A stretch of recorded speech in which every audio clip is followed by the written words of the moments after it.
Pagpalang araw po sa ating lahat. Ako nga po pala si Angela Janagner at welcome po sa aking Day 47 Daily Devotion ni Pastor Russell Ocampo. Para po sa ating devotion ngayong araw ay ang pagpapatuloy ng series about 7 principles to achieve our God-given goals. At ang topic po natin ngayong araw, September 12, 2024 ay Lesser Focus, Overcome the Big 3. At ang topic po natin ngayong araw ang scripture po natin ngayong araw ay Proverbs 4 verse 25.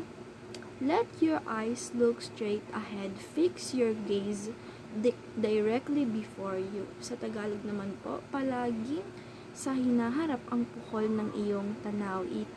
Itoon ang inyong pansin sa inyong patutunguhan. Teaching, overcome the big 3. Teaching number 1, procrastination, the power of now. Ang procrastination po ay ang gawain imbis na ngayon mo na dapat ginawa o gawin. Ang sasabihin mo pa is yung sarili mo na mamaya na lang o ipapabukas mo pa.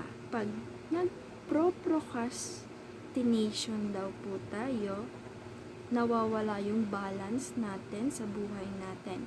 Pati na din ang enjoyment in our life dahil sa mga gagawin na dapat na ginawa na dapat at natapos na para ma-enjoy mo yung time in your quality life. Gaganda din pati ang time management natin.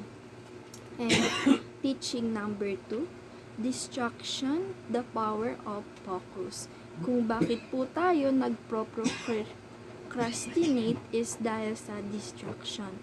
Ang distraction daw po, ito yung dapat natin na ma-overcome dahil once na-distract po tayo is madidelay yung dapat ginawa na natin or dapat na natapos na natin para ma-enjoy natin yung ating quality life or meron tayong tinatawag na time management. Kaya sabi nga po ay distraction, the power of focus. Sabi po dito na huwag po tayong mag-distract sa mga bagay-bagay at mag-focus po tayo sa dapat na gagawin po natin to accomplish that habit.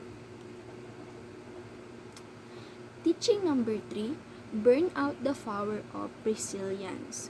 Sabi naman po dito na i-burn out po natin o yung burnout daw po, ito daw po yung parang pagod ka na or pagod ka na sa mga gawain, sa mga problema na binibigay. But the power of resilience is kahit na maraming problema na binibigay sa'yo, kahit napagod ka na is hindi ka mag-give up or kinakaya at nalalagpasan mo yung mga problema na ito dahil sa mga meron kang ng power of resilience. Application. What do your task now and enjoy a quality life. Sabi po dito na i-apply daw po natin sa sarili natin na gawin na po natin yung mga bagay na dapat gagawin na po para po matapos na po ito at ma-enjoy po natin yung mga bagay sa buhay natin. Yung quality life na sinasabi, ma-enjoy po natin iyon with our family and friends at kaya po importante po ang bawat isa yung time management because pag may time management po magiging maayos at masaya yung bawat buhay o oras ng buhay natin. Application number 2, focus by setting aside all distractions. Sabi naman po dito, may apply daw po tayo sa sarili natin na mag-focus at isang tabi yung mga bagay na distractions. Sabi po dito na mag-focus daw po tayo sa mga ginagawa natin para po matapos natin ito at hindi po natin makamit yung procrastinate at ma-enjoy po natin yung quality life na dapat na nagagawa natin with our family and friends. Application number 3, seek help from friends and family and counselor. Sabi naman po dito na i-apply po natin sa sarili natin na huwag mahihiyang humingi ng tulong sa kaibigan, pamilya at sa iba pa, na kapag tayo po ay nabiburn out o maraming problema na pumapasok sa atin, huwag po tayong mahiyang humingi ng tulong sa mga malalapit po sa atin para po mabigyan nila tayo ng resilience at advice na dapat hindi tayo sumuko doon sa mga problema na binibigay sa atin kahit po pagod na po tayo. Discussion: which of the three is your greatest challenge now and why?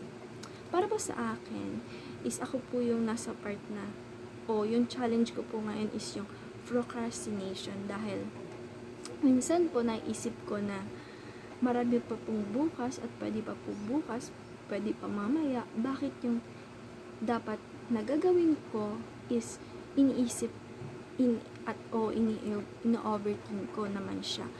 Pag sinasabi ko na mamaya na lang, siguro bukas na lang, but yung dapat nagagawin ko na yun or yung assignment ko na yun is iniisip ko naman siya dahil hindi ko pa siya tapos gawin. So parang naan yung mental health ko doon, diba? And